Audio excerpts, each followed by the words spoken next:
That's us, yeah. There. We are live, ladies and gentlemen. A very warm welcome to you all. It is Thursday. It is just gone 8:30. This is your weekly dose of Mauls, balls, and all. You're all very welcome. Joining me this evening are familiar faces to you all. We have James Grennan, Connacht's finest. James, how the hell are you? Are you well? I'm good. Living at large over here in the hailstones. We're doing well. Good man. We have Mike Reedy. Mike, the Irishman in Glasgow. Mike, how the hell are you?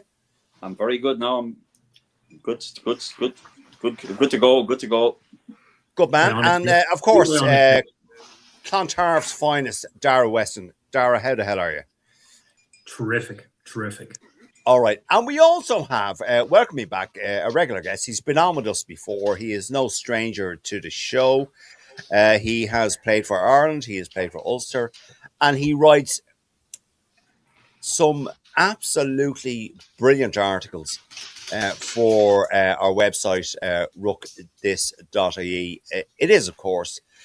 Oh, sorry, I meant to say as well, he is also the co-host of a great podcast called The Business End. Justin Fitzpatrick, how the hell are you? Welcome back, buddy. I'm very well, Peter. Thank you. Good to see you all, and thank you for the shout out.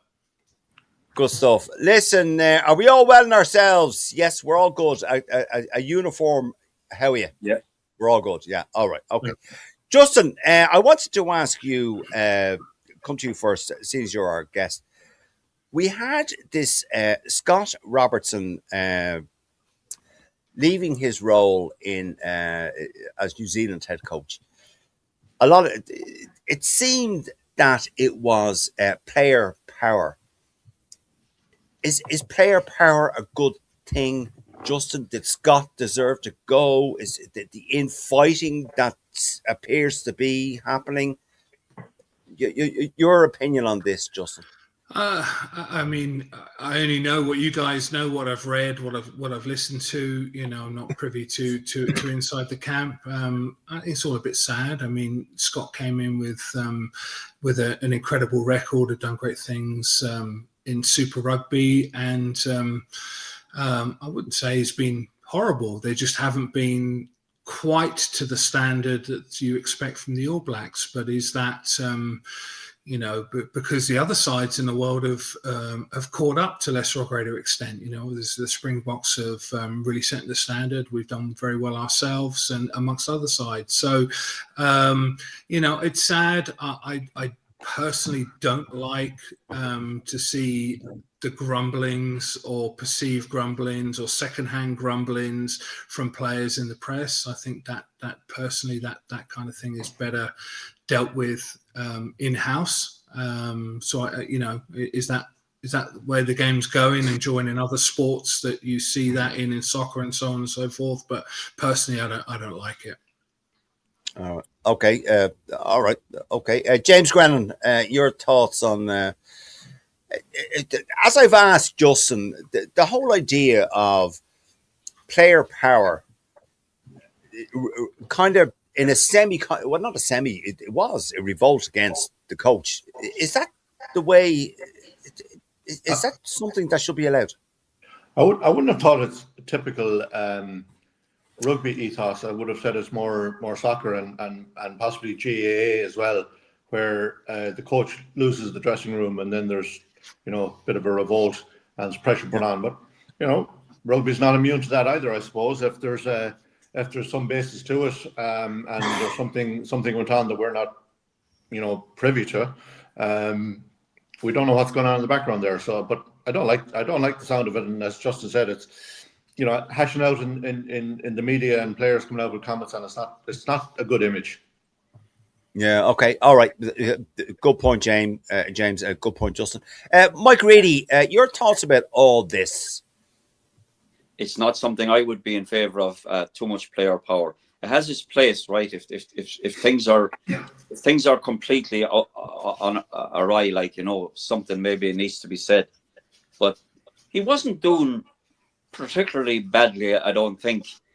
I think there's a realization in New Zealand. Funnily enough, I was just talking to my sister about 20 minutes ago. She's in New Zealand at the moment, and I was asking her, well, like, what the general opinion seems to be over there. And some people are actually surprised, because they haven't grasped the fact that New Zealand they have been caught up. There's no doubt about it, and surpassed by the Box. So, the reality has to kick in. Now, I don't know whether Scott Robinson is the right man for the job or not. I really don't, and time will tell. But I would not be in favour of this becoming the norm. Where players start to think, you know what, we'll fucking revolt and we'll get the manager kicked off. It happens in other sports, and it leaves a little bit of a sour taste, really. Yeah, I know, but I mean, I can completely understand where the players are coming from. Whether it's right or wrong, I don't know. Dara Weston, your thoughts on this whole thing? I mean, we've seen this before in the Northern Hemisphere, in the Six Nations, regularly. We've seen French teams just not compete when they want rid of a coach. They don't actually, the players don't go out and oust him, but you've seen, during Laporte's time and other coaches, where the French team just go out and they do not perform at all. They get hockeyed because they know the coach will be gone afterwards. Look, the All Blacks. Look, the French are famous for going on strike anyway, Dara. Well, I was about to say that myself, James. They're nearly as bad as your joke. Your business, Dara, air traffic controllers, the French, they're always on strike. There you go. Yeah. But it just seems to have been a bad couple of years for the All Blacks. I mean, they're part owned by a private equity company since 2022. So they in a way, they've lost that kind of rugby ethos now, and they have a shareholder they have to report to. Then they had your man Ratcliffe's crowd, Ineos, welching out the sponsorship deal. Disaster. But if you look back, they've won, I was reading, I think they've won 20 of their last 27 tests. Now, they've had some big defeats. Argentina beat them at home. In New Zealand, England gave them a good spanking in Twickenham. So they've had some good defeats. But basically, they're second in the world, and they lost a World Cup by 1 point after being down to 14 men for an hour. So the kind of stats don't match up with what you would expect from a coach being run out by a team. I don't know. I read an article earlier today, and they were saying that rugby is losing a bit of its gloss in New Zealand. There's not as many lads going into playing rugby now. The New Zealand dollar is fairly weak because you have a lot of the top New Zealand players who are going over to play in Japan or elsewhere, coming to Europe, just because, the local currency has lost some of its strength. But come here, what are the other sports, Dara, in New Zealand? Cricket and sailing, I think, are the two main ones. But they don't have like an AFL like the Aussies have or anything like that. I'm not sure if league is a big presence in New Zealand. No. I just know from reading a report earlier that the number of lads playing rugby in school is down. All right. Okay. Okay. If a place in New Zealand is struggling to get kids playing rugby, what hope is there for the rest of the world?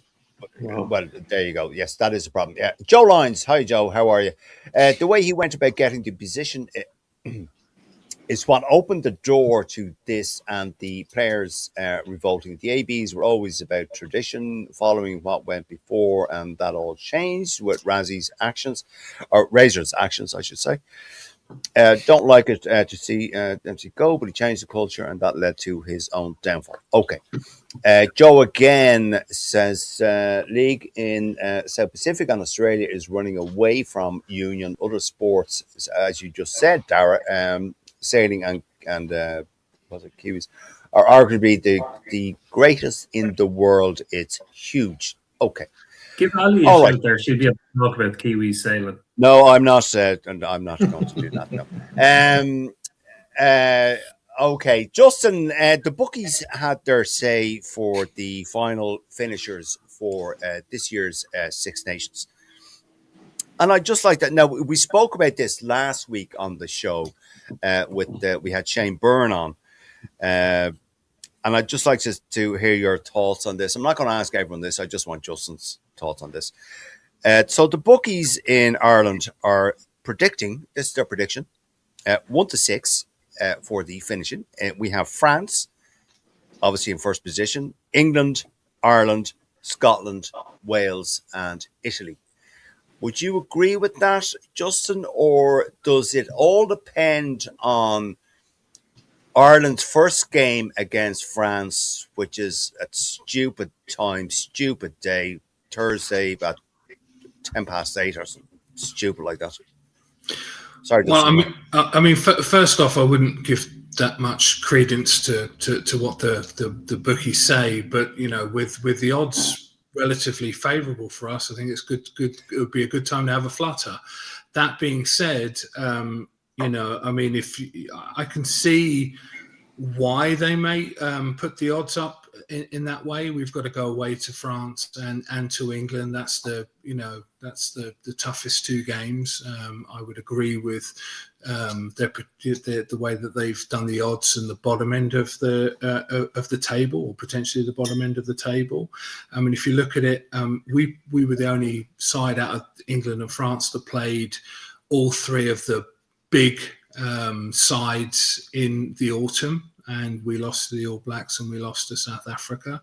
England beat the All Blacks but didn't play South Africa, and France didn't play the All Blacks and lost to South Africa. So I can see to a point where they're coming from, but I wouldn't be that worried about it. If we get ourselves right on over the course of the championship, we have the players, we have the form, I think, to do very well. But, those are two difficult games away from home. So, yeah, I mean, it's quite possible, but, it's not a foregone conclusion either. Sure. And come here, Justin, would you, with your knowledge, you've been there, you've been the ex-player, you know the setup. Who do you think? That was just look. It's a personal opinion. It's your own opinion. Who do you think is the biggest threat to Ireland if you were to take France and England? If you were to go with that 1-2-3 that the bookies have said, France, England, Ireland. Right? We've France first. We've England later on. Of France and England, who would you see as the bigger threat? On current form. If you'd have asked me, 6 months ago, I would have said France, 100%. But in fairness to the English, I thought they had they came through the autumn international series much better than they went into it. So that's good. They've got a bit of confidence. I think they've got some good young players coming through, and it's always a difficult place to go and play. So, so. I would lean towards England, but that kind of to a point. If we're looking, to beat everyone, which I'm sure is the mindset, then we've got to get through the first assignment. So I wouldn't look too far past that. Playing in the Stade de France, are we going to get the same level of support because of when the game is? I'm not sure. Does that matter? It'll matter if we lose, and won't matter a jot if we win. yes, exactly. James Grennan, I'll ask you. Thanks, Justin. James Grennan, I'll ask you because you weren't on last week. Would you agree with what Justin said about the finishing positions that the bookies have said, or would you say, nah, I'd change that? What do you think?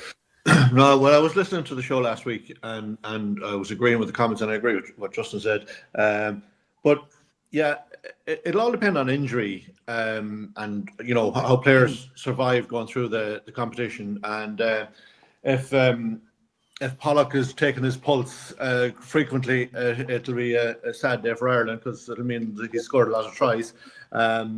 He's a special sort of a player, and he's a sort of a Marmite character.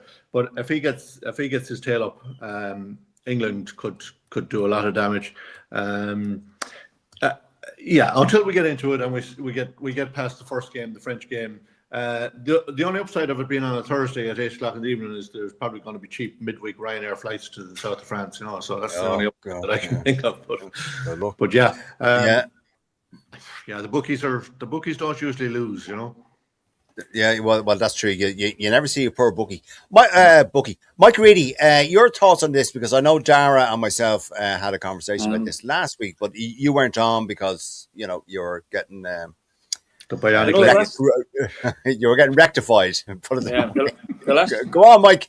The last time we played France in France, like it was after the World Cup, and I remember going into that game thinking we're going to get fucking hockeyed here, and we absolutely battered. It was in Marseille, I think. It was moved because of the Olympics or something, and it was the best I think we've ever played in France. You never know what you're going to get from the French. They on any given day, but I do fancy England. I have to say, I think England are the team to beat in this competition. Well, one thing I will say, Mike, Dara, James, and Justin, if you look at Bordeaux Begle last week against the Saints. Well, they're special. A lot of the French players there were sorry, not a lot, but a few were playing for Bordeaux, and Jesus Christ, they look bloody damn impressive. Dara, would that worry you for us playing against them away? You had Billy Barret, as we call him, Billy Barry. Pano. I mean, it's funny because you look at the major French teams. You look at Billy Barry for Bordeaux. You look at the lads playing in Toulouse. All the various teams, Stade, Racing.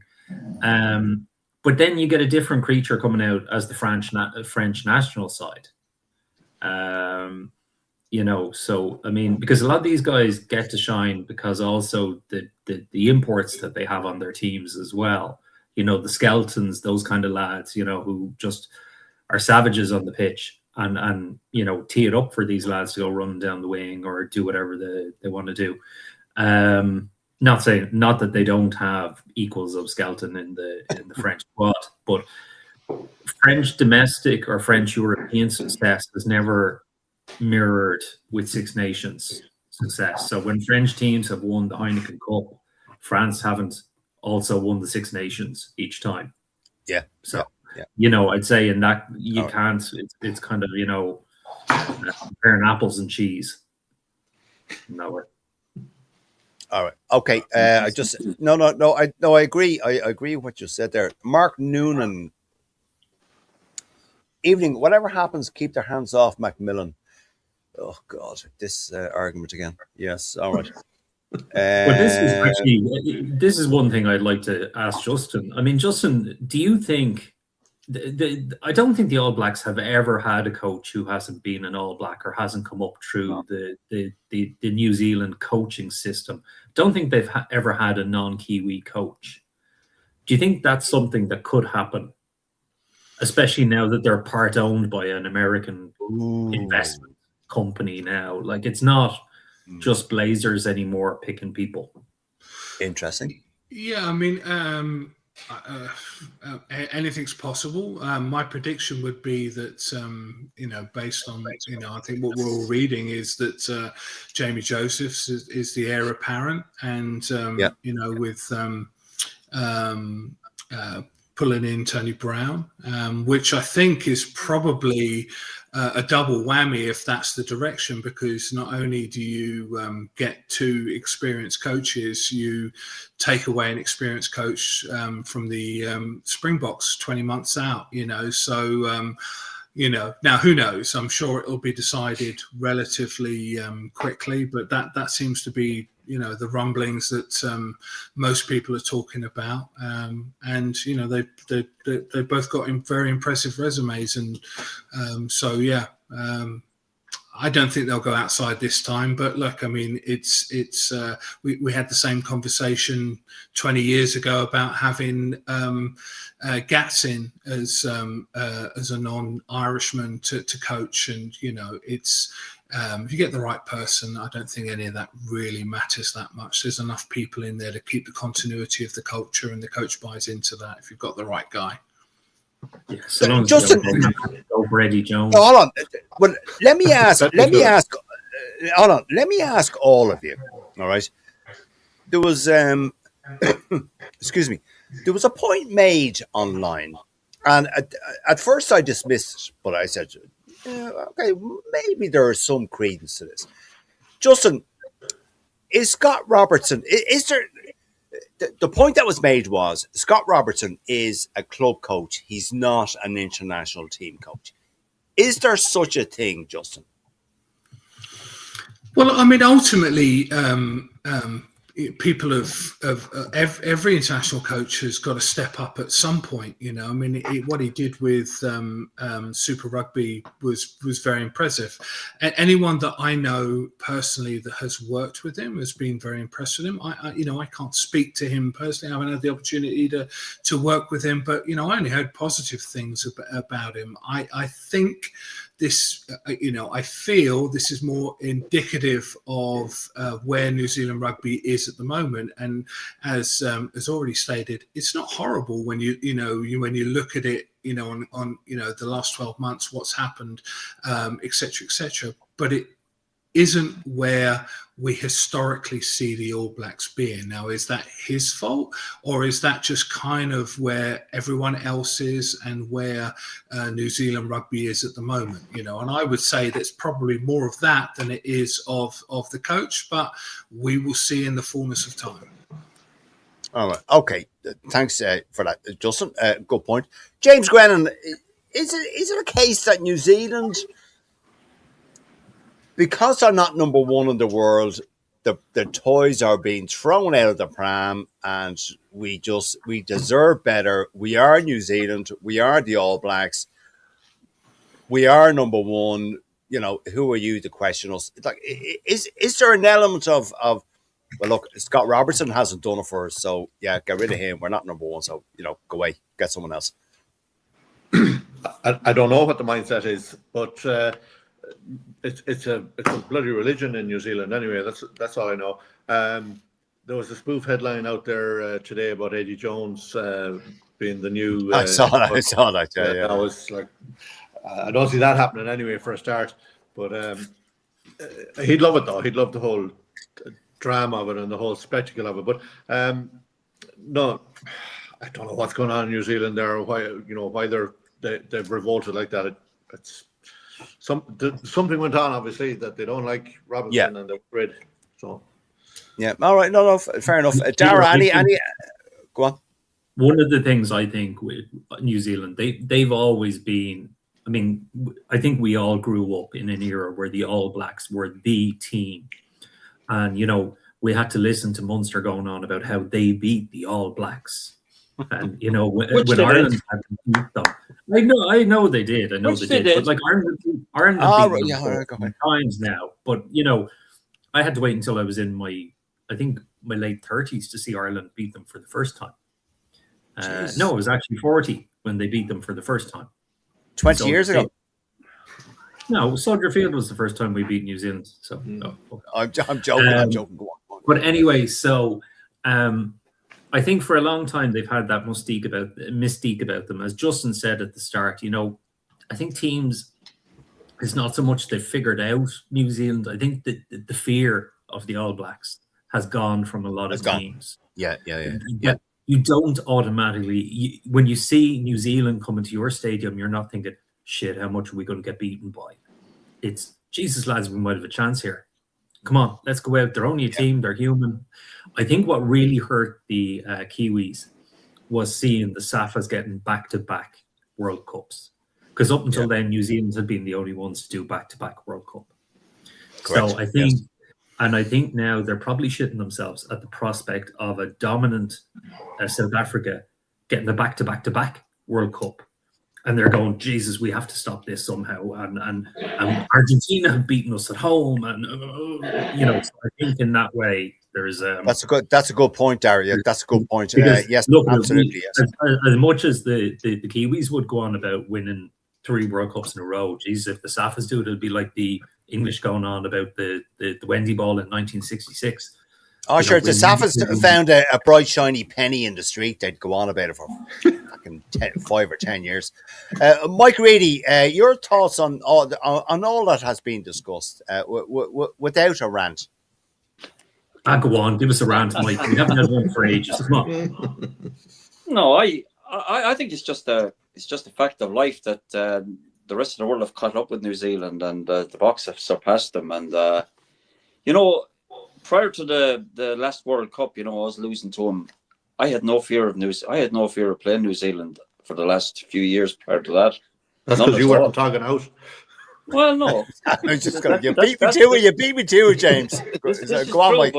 No, let's be honest, lads. Prior to 2016, we just could not get over the fucking line, and then all of a sudden we beat them, and then we beat them, and then we beat them, and they were in a position where fuck me, they had to think about how to beat us again, and the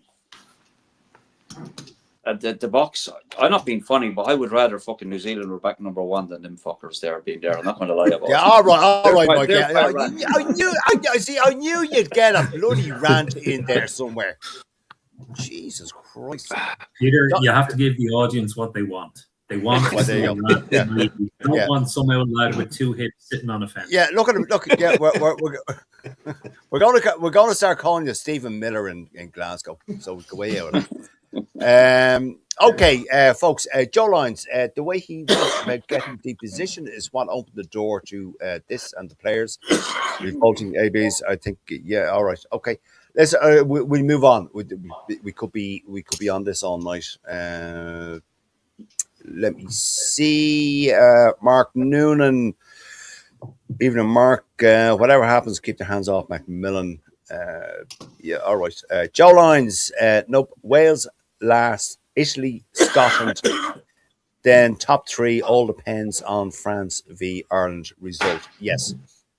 Joe Lyons. England are away to Scotland and France. They have 5 defeats on the bounce in Scotland. Do they? Game against France is the last game. All in the Six Nations. No, the last day it might have been. Yes. Okay.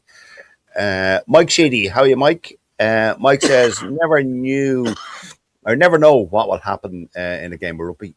Very true, Mike. Ireland need to get past round 1 in the Six Nations. Yes, we certainly do. Joe Lyons again. Yep, nail on the head. Mick, look at England v France last year. No one would have given England a shout. Also, there are always moments that go against. Yeah, okay. All right. Okay, moving on. Thank you all for the comments. We'll come back to Niall Steins. Jesus, Niall has an encyclopedia going on here. Come on, Niall. It isn't surprising that money determines progress. Super Rugby loses 20 million a year. I really didn't know that. Last year was the first year that the SARU turned a profit due to their involvement with the URC. France heavily invests in rugby.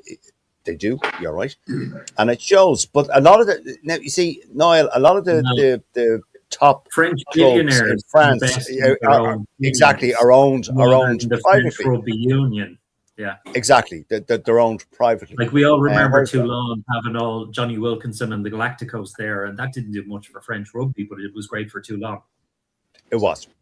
No, you're right, Daria. It's not a coincidence that New Zealand are losing their dominance at the same time that their competitors are competing all year round in tournaments that include the majority of international players, whereas the tournament Kiwis are playing mostly just under Kiwis. Okay. Yeah, like if you look at the Super Rugby, I mean, the New Zealand teams are playing the Australian teams who are fairly bad at the moment because they're losing players to league. The Fijians and the Pacific Islands. All right. That's okay. Because they don't have the South African teams there anymore. They're in the URC now. All right. Okay. And last one before we move on, Joe Lyons. Hi, Joe. Always good to have you on. If you look at the drop-off since 2019, the players that retired, the players that came in, the imbalance was massive. You don't lose that caliber players that the ABs did and not have a drop-off. Also, the Under-20s World Cup, where most come from, They've only won one win in the last 7 competitions, whereas they won 4 of the first 7. If the players aren't there, they can't maintain the level of 2015. Okay. Sorry, and one more, and then we're really moving on. Excuse me. Gavin Delves. All the talk about Connors and Deegan. Can we afford to let these lads go? I'm gutted. Oh, 100%. About Frawley, but he wants to play 10. Yeah, James Grennan, quickly. Bring him on, Gavin. I'm delighted to see them. We look after them over here. Don't worry about them at all. We'll all right. For you. What's the injury update on Mauls?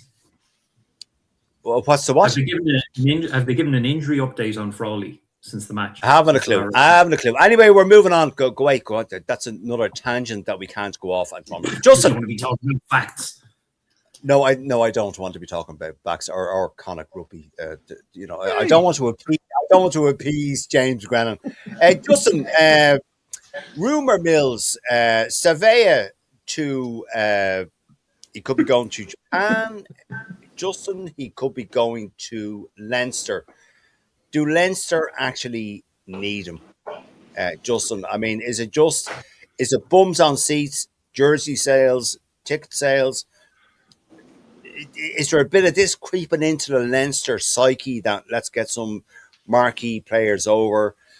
Savea, though, do we need Savea? Back right, number 8. Like, are you going to have Geordie, Savea, Conan in the back row for a Champions Cup game next season? Like, do Leinster need him? Go on. Sorry, just.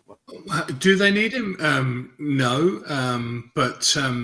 And I don't actually expect him to come. I mean, he's one of the players that was mentioned again and again and again with this whole Scott Robertson All Blacks situation. He was, whether he was or his agent or other people speaking for him were vocal.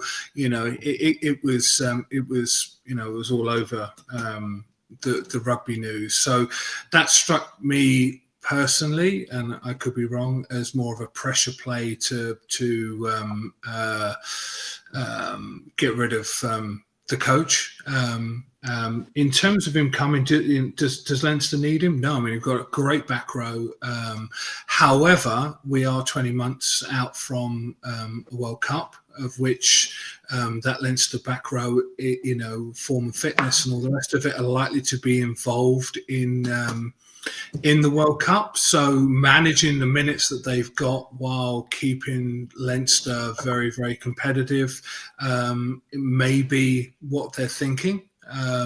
We've got to remember, it's one of the strengths of the Irish system is, it's top down. So, building and managing minutes for players that are going to be involved in Ireland is very much pushed down to the provinces, while allowing the provinces to be as successful as they can be within the budget restraints. So that's what struck me. One, I think it was more of a negotiation tool from himself, as he's potentially going back to the All Blacks, and while putting pressure on to potentially bring a coach in that suited him more in his personal opinion.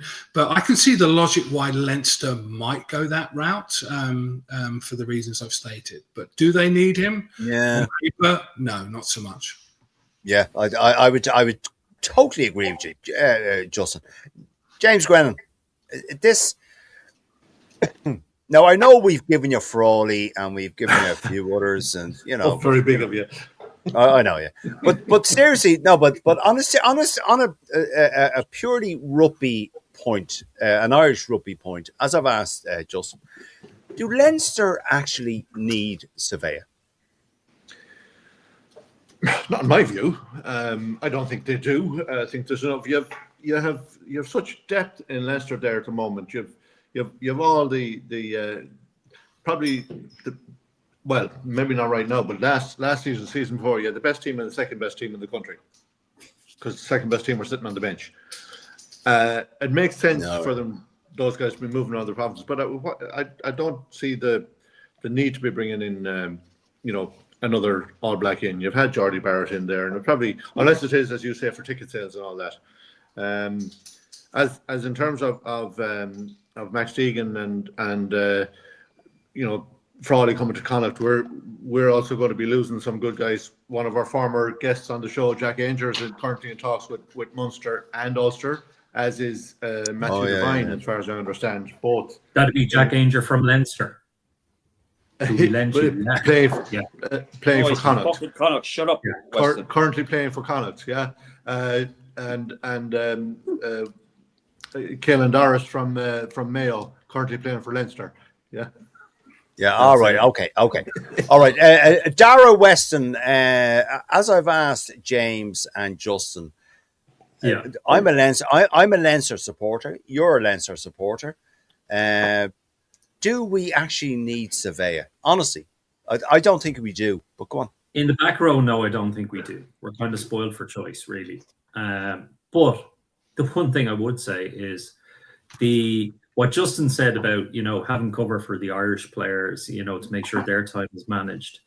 We also saw last year the flip side of that, where Geordie Barrett was on the bench for the Northampton game, and afterwards Leo kind of intimated that he may have been told by the IRFU to put him on the bench and start with the Irish players, the Irish qualified players. So it can be kind of, look, how many clubs was Jack Crowley going to before he re-signed with Connacht? About four, something like that, yeah. Is this a bit of the agent stuff? But to what you said about jersey sales and tickets and all that, it's not like soccer. We don't sell any jerseys because we don't have the names on the back of the jerseys. We won't sell any Surveyor jerseys. We do. We do have names on the back of jerseys. We do have them. When do we have them?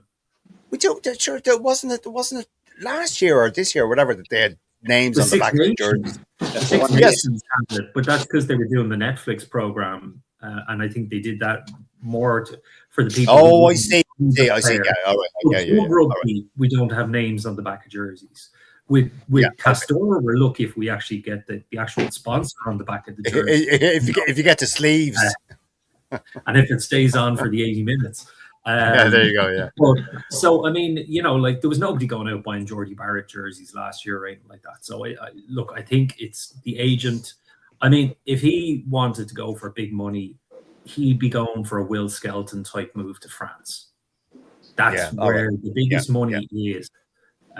If you're an All Black or a Southern Hemisphere player and you want to go up, all the Saffas came up as well. We got what was him, Kitsoff. He came up to Ulster, but like the French had, the South African captain. And Kitsoff crashed and burned on Ulster. Didn't work out for him at all.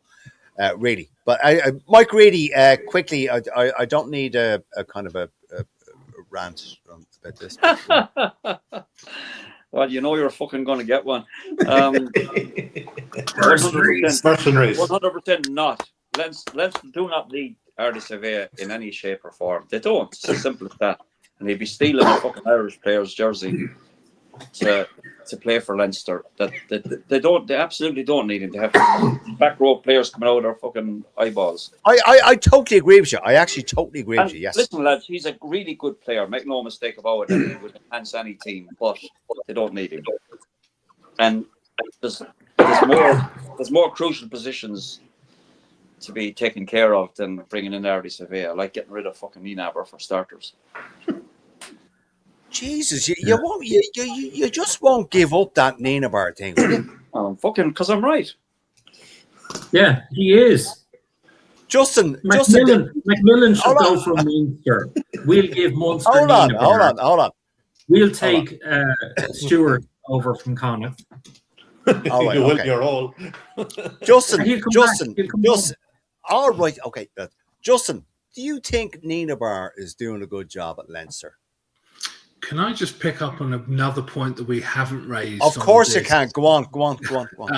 And pass that off for somebody else to answer. But one of the things that we haven't talked about and I don't know whether Surveyor it fits in this category, but we have a really good history of having some great foreign players that have come in with great pedigree that have contributed much more than just playing, that have brought through other players. I think probably the best example, John Langford for Munster.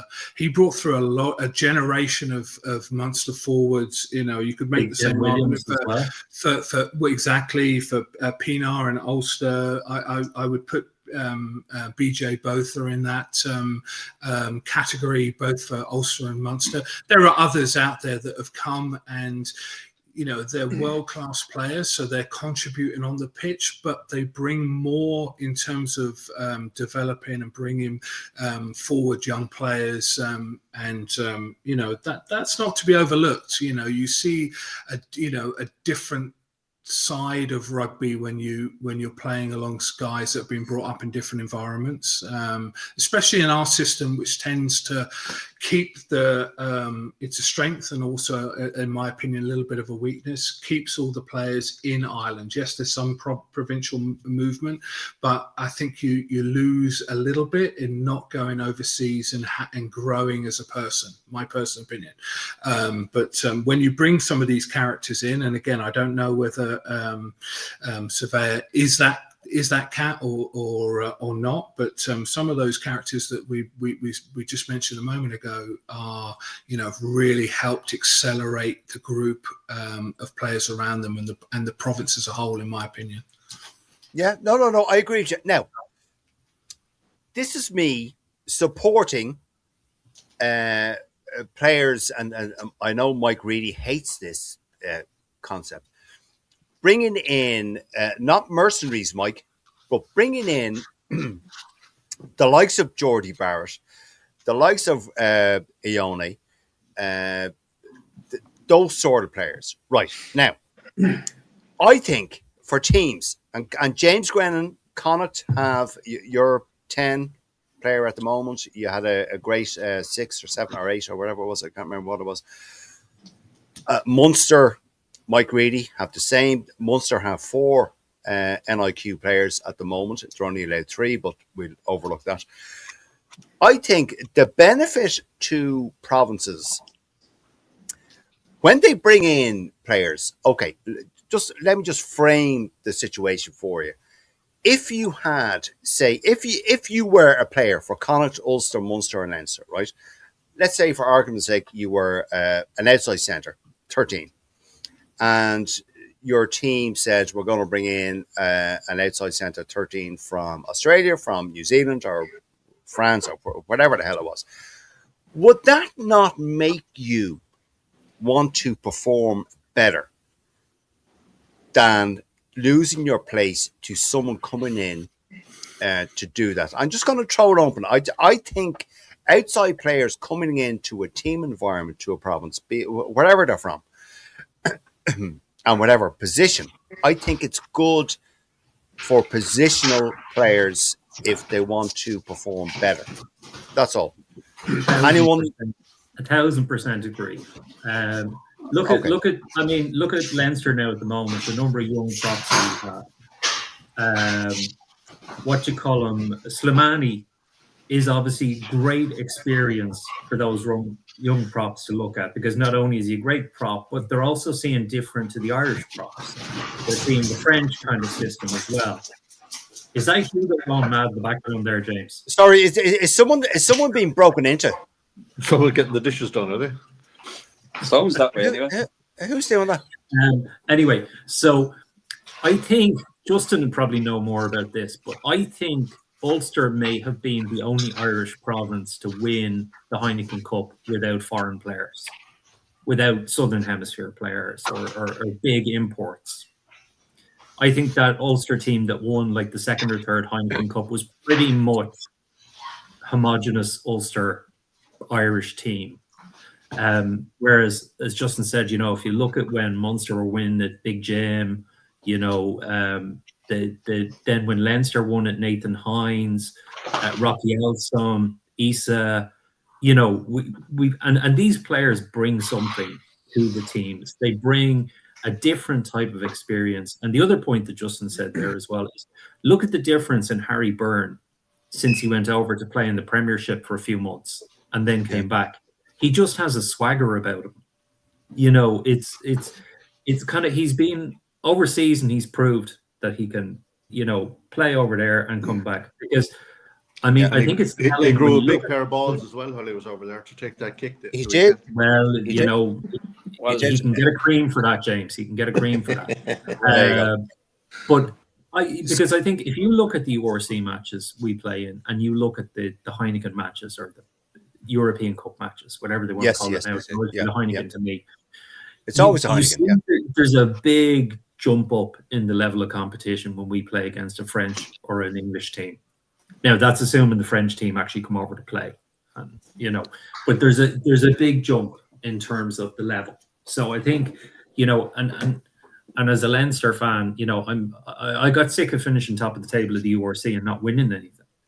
You know, I'd rather see us come, you know, 5th or 6th in the URC and then go into the playoffs, and the same, not go in as top seeds in the Heineken, but actually battle our way through.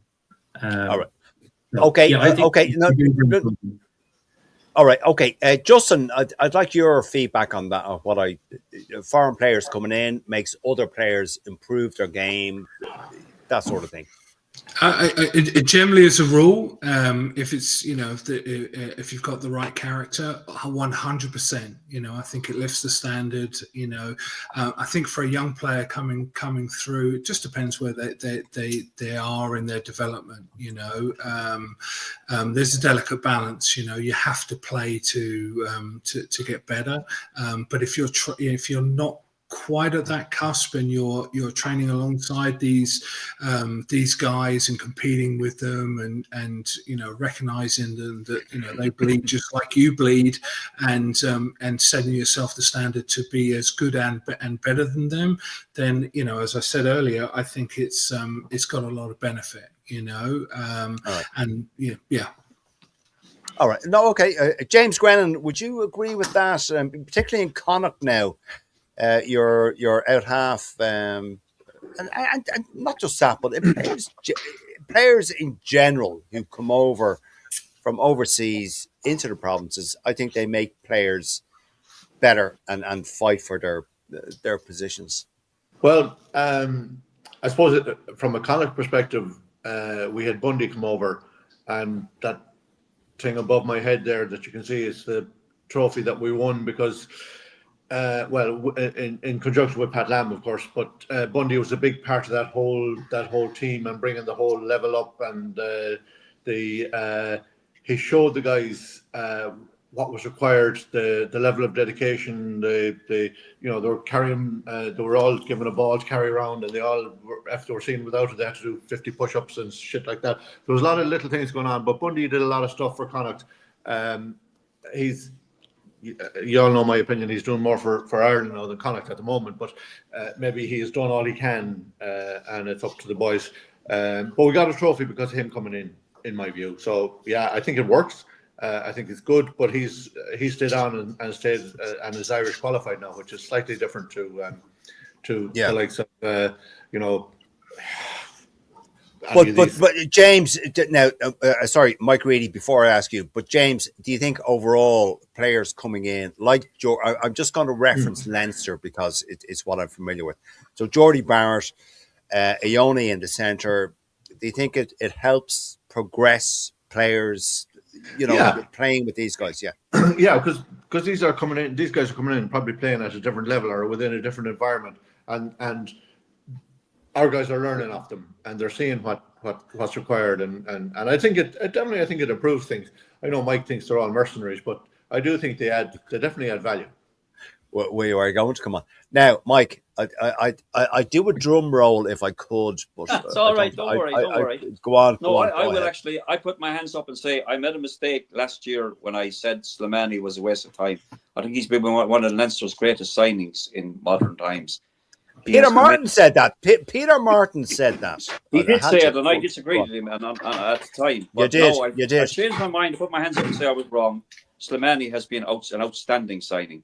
And what he's done for young Turks and some of the other young props at the tight heads at Leinster. But those are the type of players, though. Props is what we need.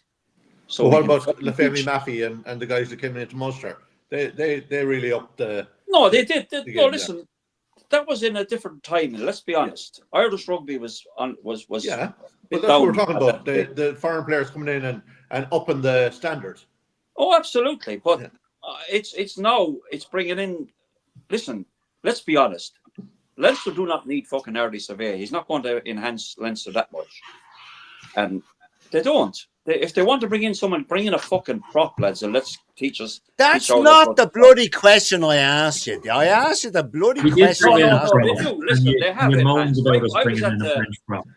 I was at the Heineken Cup final when Leinster won against Leicester in Edinburgh, and I mean they had Rocky Elsom and was Hines still playing with them then?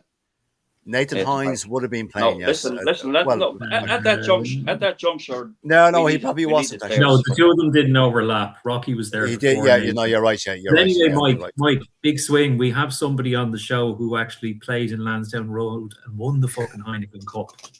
So you attending the match is kind of not as good as somebody now. Listen.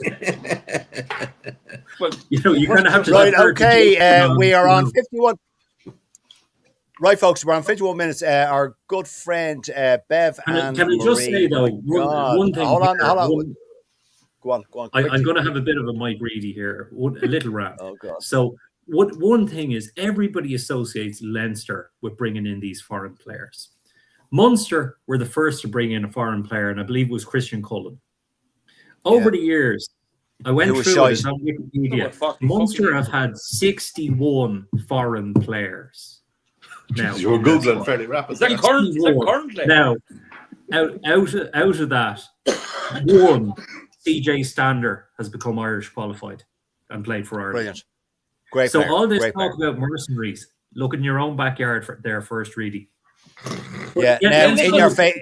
Now in your face, Reedy. I do. All right, okay. Listen, all right, okay. Hold on. Justin wants to say something. Let's hear what Justin has to say. Can I just answer? I've just seen Joe Lyons who asked exceptional questions, but I'm going to have to answer this one here. Joe had said for the '99 side there were a few Scots, Kiwi, and English lads in the only team. Everyone that was part of the Ulster team that won the '99 World Cup was qualified for Ireland. And either had or would play for Ireland there afterwards. Yeah. Get in there, Justin. Good man. Get in there, Justin. Good man. Yeah. Okay, now we are fast approaching the hour mark. Well done, Ulster. Sorry, Mike, were you going to rant or were you going to make some sense? Well done, Ulster. Like, because I'm fucking good man. Okay. All right, fair enough. Bevan Marie. Hello, Bevan. We brought Bevan is a Connacht supporter. We brought Ione in as kicker, and he's been especially poor at that. Oh, well, okay. Mm-hmm. He has. But he's good at other things. But I agree with James about Bundy. But now Bundy seems to have given up on Connacht. Now, you see, we spoke about this before, and you said, and rightly so, that Bundy plays better for Ireland than he does for Connacht. Mm-hmm. Okay, so that's nothing new there. Given he's on the central contract, so it's up to Ireland whether they want to give him a contract again this season. I don't know if that's going to happen. I'm not sure how much input Connacht have over him. Could they refuse to have him on the team due to performance in Ireland? And so on. You see, all right. The central contract issue is primarily, and people say, well, players get paid by, if they're on a central contract, the IRFU are paying their wages, right? Yeah. The actual fact is, every bloody player who plays for Munster, Ulster, Leinster, and Connacht is paid by the IRFU, right? But if you're on, hold on. If you're on, correct, it's an accounting thing. If you're on a central, if you're on a central contract, that just means the IRFU have more say in what games that particular player plays in order to keep them healthy or whatever for Six Nations, for Autumn Nations, and all that sort of stuff. In theory, because of the top-down structure we have, the IRFU have say on any Irish qualified player playing in any province. The real benefit with a central contract is it costs the clubs nothing out of their budget to have that player. So on their books, free. It costs them. Okay. It doesn't take away from their annual budget. They don't. Right. They don't Justin, have any way overhead for him. Okay, Justin, come in on this, please. Yeah, I mean, again, it's one of the beauties of the system that we've got. It's not perfect, but Darrag's 100% right. The RFU ultimately have the final say, and it's not perfect, right? It's right when it's right, and not, and for people like ourselves to discuss when it's not right. So it's the system largely works. Yeah. All right. Okay. Yeah. Now, all right. Very good. And, Joe Lyons. Let me just see here. Justin, I was just saying, not brought up through the Leinster setup. Okay. And you are correct, Joe. There you go. All right. Okay. Justin, URC. Oh, here we go again. This bloody show that the URC are putting on, or sorry, Welsh Rugby are putting on, that the URC are in talks with an English club, Justin, to join the competition when the Welsh club, the supposed Welsh club is going to be, I think it's, I don't know, I believe, I'm not saying I believe, but rumour has it is going to be the Dragons. But the URC are in talks with London Irish, Justin. Would an English club, would that be a good thing? I think so. And again, I don't know, but if it's London Irish coming into the URC, I think that's a fabulous thing for the competition. Can you imagine the provinces going over to London, to play in one of the big stadiums there? Occasionally, it's happened in European competition. I remember going over with Ulster and playing London Irish, and it was and them coming to Ravenhill back in the day. It was absolutely fantastic. And again, you think about a lot of things that's been discussed on the show over the course of the show. A lot of it comes down to money. Having a London-based side within the competition adds a lot of eyeballs potentially, and opens up a lot of sponsorship potential. You only got to look at I think there's maybe 10 global Fortune 500 companies based out of London. There are none in Wales, none in the Republic, none in Northern Ireland, and none in Scotland. I'm not saying that they're beating down the door potentially to sponsor the URC, but being in their back door opens up those possibilities amongst many others, So I think it would be a really, really positive thing. And again, to touch on one of the points we discussed earlier, if it is a London Irish, how many young players aren't currently getting game time that could potentially be used as a fifth province to go into a system like that, where they're watched every week, they're comparing like with like in a competition. I think the possibilities are endless, and I really, really hope, and not just because I'm an old London Irish guy, but that comes to fruition. Now, I'll tell you what. We had, I appreciate the points you made. We had, we were chatting to Shane Byrne about this, Reggie Corrigan about this, Nick Popplewell about this, and they've all said that financially the IRFU could not afford to support London Irish as a fifth province. Justin. No, I'm quite sure that's correct. And again, I don't know. We don't know how that would look, but I would think that it would be financed within itself. But and how that looks, all the other URC sides are homogenous. Whether it's Leinster, the Dragons, Edinburgh, who the Bulls. They're feeding players within to that national team. So would a London Irish be feeding players to Ireland? I mean, I think there's some synergy there. Absolutely. Yeah. And perhaps on a broader exiles situation, maybe for the Welsh, maybe for the Scots as well. Maybe there's a compromise to be made there. Again, I don't know, but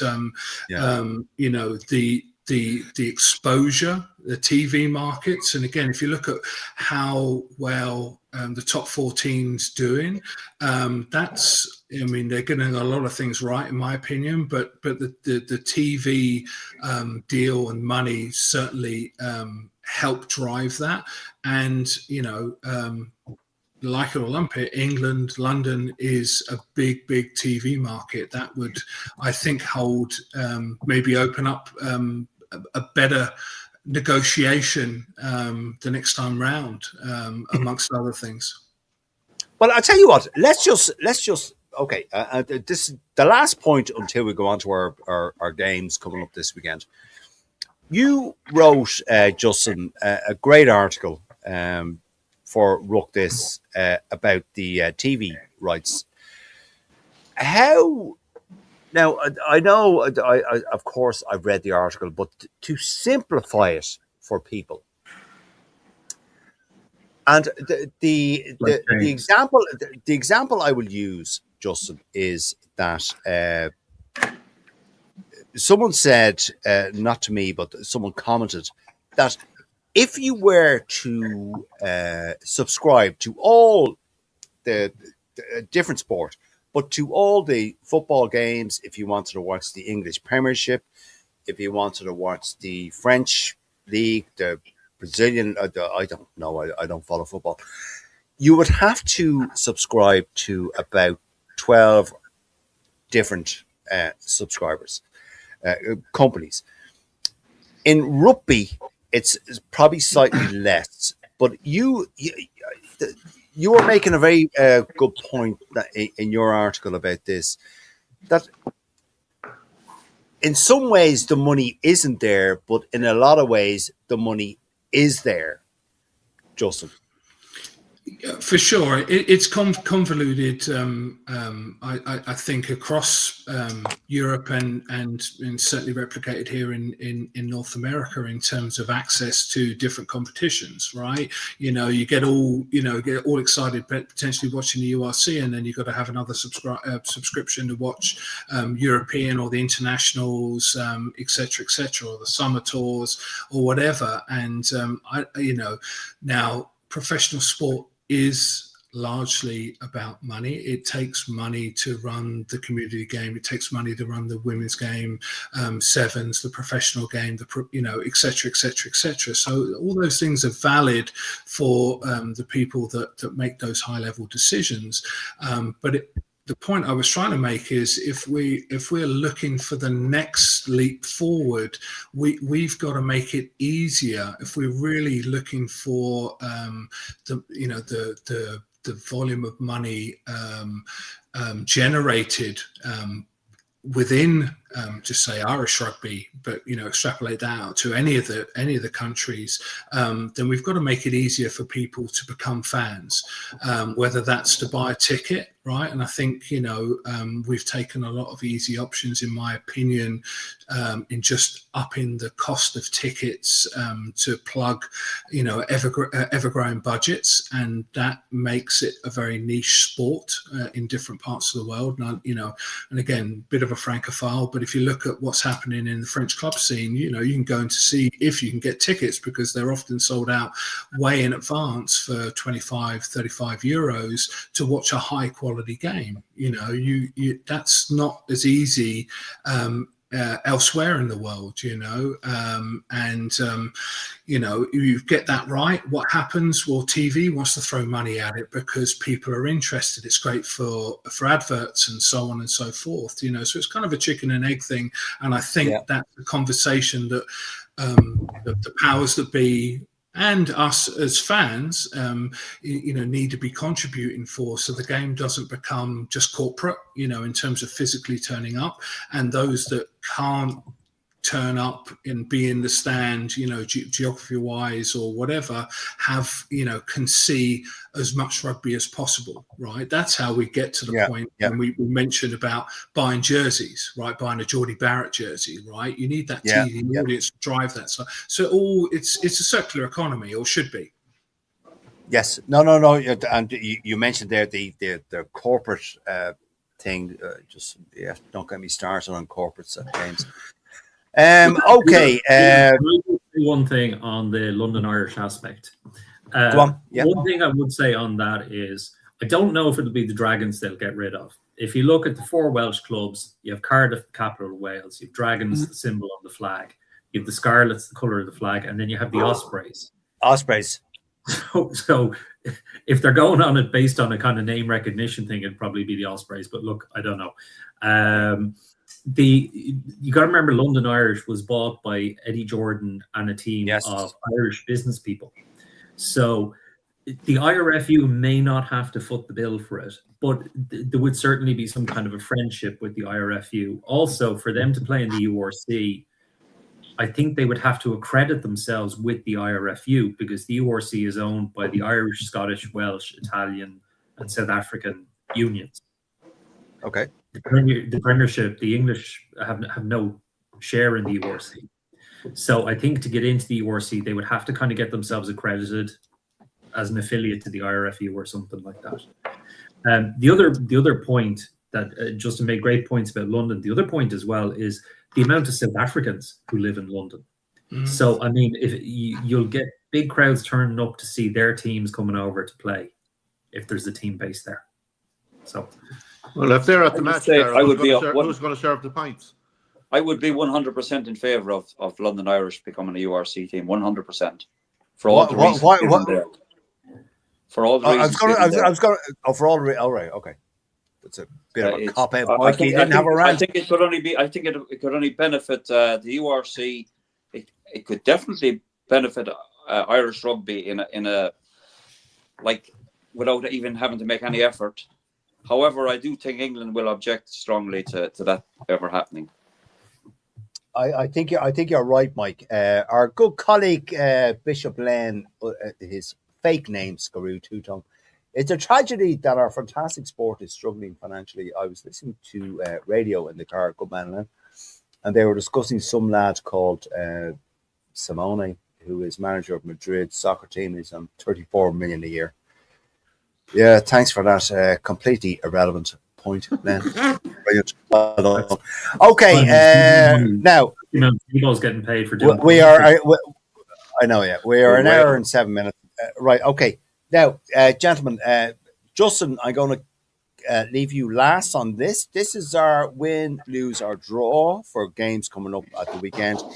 James Grennan, I'm going to ask you first. Okay, so we have Ulster v Stade Francais, James. Who's winning? Who's losing? Who's drawing? Oh, I'd like to think Ulster, based on current form, that they'll have enough. Ulster at home? Ulster are at home, yes. Yeah, I'm going to go with Ulster on that one. All right, okay. Bayonne are entertaining Leinster. What the hell? Does someone have a vibrator on or something? What's going on there? Hugo's gone. Hugo's I don't know what it sounds like. And that might be the question of the year. Go on, James. I'm going to go with Leinster. All right, okay. And Munster are entertaining Castres. I'm going to stick with the 4 Irish clubs, 4 Irish wins this weekend. Okay, and your team are at home to Montauban. Yeah, I think 4 Irish wins. All right, okay. Dara, Ulster v Stade Francais. I would say Ulster's form is really good. The fact they're playing at home is good, and I think a lot of it will also depend on who Stade Francais send over.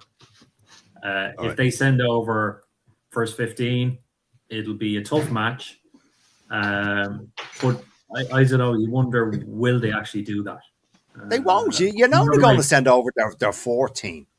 They might send over their fourths, but look. So I would say Ulster will do it. Yeah, Ulster will win. All right. Okay. Bayonne entertaining Leinster. Leinster. All right. Munster at home to Castres. I would say I have to say Munster, especially as she's outside the door. Sorry, Justin, just to explain, Dara is married to a Munster woman and he's contractually obliged to say Munster will win every game they're playing. That's where we're going. Sorry. She's a lawyer, so she'd take me for everything I own. And she's a lawyer as well, yeah, so she'll soon.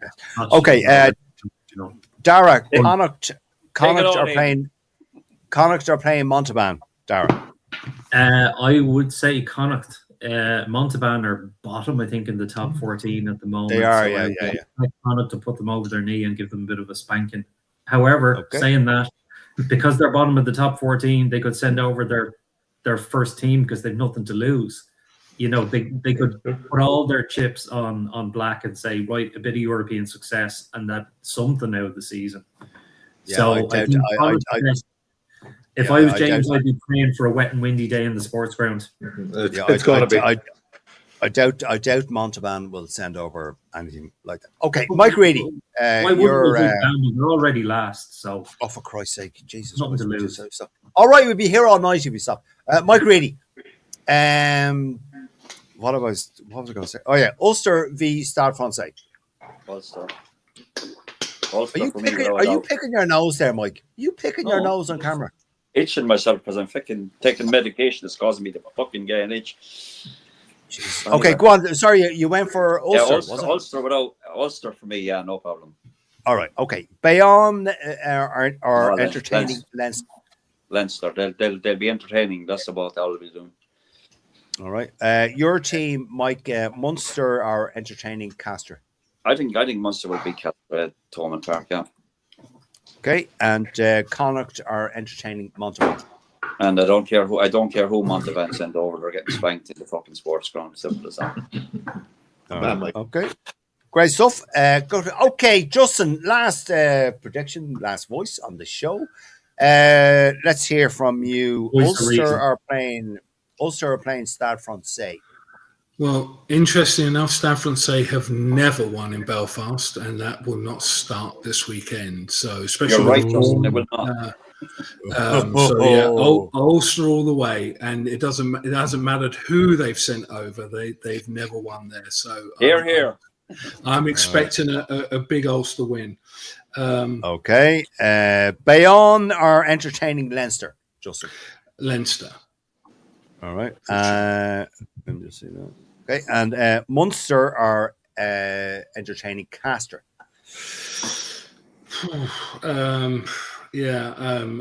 I think Munster will win for all the reasons that have been stated. As a former Castres player, I'm hoping it'll be a ding dong. Looking forward to watching it, but it's a tough place to go, and they probably won't send the best side. So Munster. All right. And finally, Justin, Connacht are entertaining Montauban out west. Couldn't have said it better than Mike did. Connacht all the way. All right. Okay. All right, folks. We are way over time. Per usual, my thanks are to you for watching and all your comments and your participation. My thanks are to James Grennan, Dara Weston, Mike Reedy, and of course our special guest. He's a great guy. We always like having him on. Justin Fitzpatrick, thank you very much. Thank you all. Thank you. Good night. By the way, pleasure again. Take care. Good luck, boys. Thanks very much.